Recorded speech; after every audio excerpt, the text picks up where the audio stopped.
لک الحمد یا اللہ الصلاۃ والسلام علیک یا رسول اللہ اما بعد۔ سلسلہ ہے تذکرہ اسلاف کا۔ اس مبارک سلسلے میں ہم اپنے اسلاف کا، اپنے بزرگوں کا ذکر خیر، ان کے یوم وصال اور یوم ولادت کی تاریخوں پر کرنے کی سعادتیں حاصل کرتے ہیں۔ آج جس عظیم الشان شخصیت کا ہم ذکر خیر کرنے جا رہے ہیں وہ ہے استاذ الوقت حضرت مولانا سید عین القضات حسینی حیدر آبادی رحمۃ اللہ تعالی علیہ۔ آج آپ کا ذکر خیر ہم اس مناسبت سے کرنے جا رہے ہیں کہ رجب المرجب کی 2 تاریخ 1343 ہجری کو آپ کا وصال ہوا تھا۔ رجب کے مہینے کی 2 تاریخ آپ کے وصال کی تاریخ پر آپ کی بارگاہ میں خراج عقیدت پیش کرتے ہوئے یہ بیان ہم آپ تک پہنچانے کی سعادتیں حاصل کر رہے ہیں۔ آپ توجہ کے ساتھ اول تا آخر سماعت فرمائیے۔ استاذ الوقت حضرت علامہ مولانا سید عین القضات حسینی حیدر آبادی رحمۃ اللہ علیہ کی ولادت 1274 ہجری میں حیدرآباد دکن کے ایک علمی گھرانے میں ہوئی اور 2 رجب 1343 ہجری میں لکھنؤ یوپی ہند میں آپ کا وصال ہوا۔ آپ کی تدفین مدرسہ عالیہ فرقانیہ میں ہوئی۔ آپ علامہ عبدالحی فرنگی محلی کے اہم شاگرد، علوم معقول و منقول کے ماہر عالم دین، تجوید و قرأت قرآن میں مدرسہ فرقانیہ کو عروج تک لے جانے والے، نقشبندیہ سلسلہ کے صوفی بزرگ، زہد و تقوی کے پیکر اور ہر سال عید میلاد النبی پر کھانے کا وسیع اہتمام کرنے والے ایک عظیم الشان بزرگ عالم دین ہیں۔ آپ کا تذکرہ ممتاز علماء فرنگی محل لکھنؤ صفحہ نمبر 331 میں الحمدللہ ہے، ہم آپ کو پیش کرنے کی سعادتیں حاصل کرتے ہیں۔ مولانا عین القضات ابن محمد وزیر ابن محمد جعفر نقشبندی حیدر آبادی ثم لکھنوی، سلسلہ فرنگی محل کے معروف صوفی عالم اور تجوید و قرأت قرآن کے مشہور مدرسہ فرقانیہ لکھنؤ کے بانی ہیں۔ آپ کی ابتدائی تعلیم اپنے وطن حیدرآباد دکن میں ہوئی۔ اس کے بعد لکھنؤ آ کر مولانا عبدالحی فرنگی محلی کے بعض تلامذہ سے کچھ درسی کتابیں پڑھیں، پھر آپ کی درسگاہ سے وابستہ ہوئے اور درسیات کی تکمیل کی۔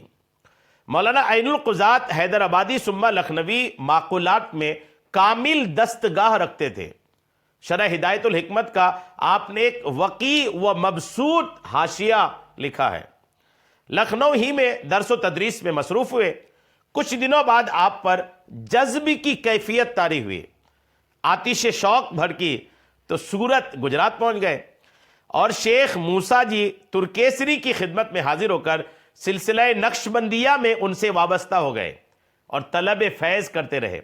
کچھ دنوں بعد لکھنؤ واپس آئے اور اپنے استاذ مولانا عبدالحی فرنگی محلی کے دولت قدا پر رہنے لگے۔ یہاں آپ کے والد محمد وزیر بن محمد جعفر نقشبندی حیدر آبادی بھی آپ کے ساتھ رہے۔ درس و تدریس سے ہی مولانا سید عین القضات لکھنوی وابستہ رہے۔ اپنے گھر یا مسجد کے علاوہ کہیں اور آمد و رفت سے آپ کو سروکار نہیں تھا۔ ایک مدت بعد عازمین حرمین طیبین ہوئے اور وہاں 2 سال تک قیام پذیر رہے۔ حرمین طیبین سے واپس لکھنؤ آئے تو پھر وہی سلسلہ شروع کیا۔ آپ نے نہ شادی کی اور نہ مال و متاع سے آپ کو کسی طرح کی رغبت تھی۔ قانع اور صابر و شاکر زندگی آپ گزارتے رہے۔ آپ کی ضروریات کے کفیل آپ کے والد محترم ہی رہے۔ انہوں نے ہی لکھنؤ میں آپ کے لیے ایک مکان بھی تعمیر کیا۔ گھر کے علاوہ مولانا عین القضات کا جو بھی واسطہ تھا وہ مسجد سے تھا۔ مسجد میں باجماعت نماز پڑھتے تھے مگر خود کبھی امامت نہیں کرتے تھے۔ اپنے والد کے ساتھ 1327 ہجری میں آپ نے دوسرا سفر حج و زیارت کیا، پھر لکھنؤ واپس آئے اور اپنے کام میں مصروف ہو گئے۔ آپ کا شوق و لگن دیکھ کر قرآن حکیم کے درس و تجوید و قرأت کے لیے آپ کے والد نے ایک مدرسہ قائم کیا جو مدرسہ فرقانیہ کے نام سے مشہور ہے۔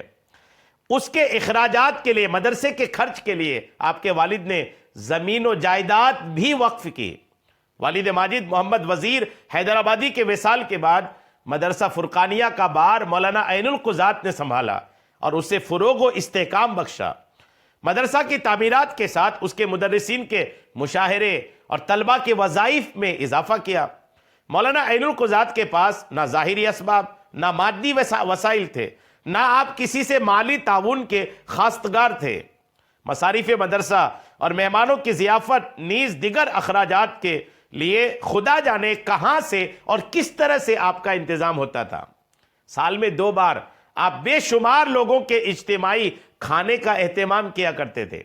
عید میلاد النبی صلی اللہ تعالی علیہ وسلم کے موقع پر اتنی فراخ دلانہ دعوت طعام کرتے کہ شہر و اطراف و جوانب کے ہزاروں مسلمان اس میں شریک ہوتے۔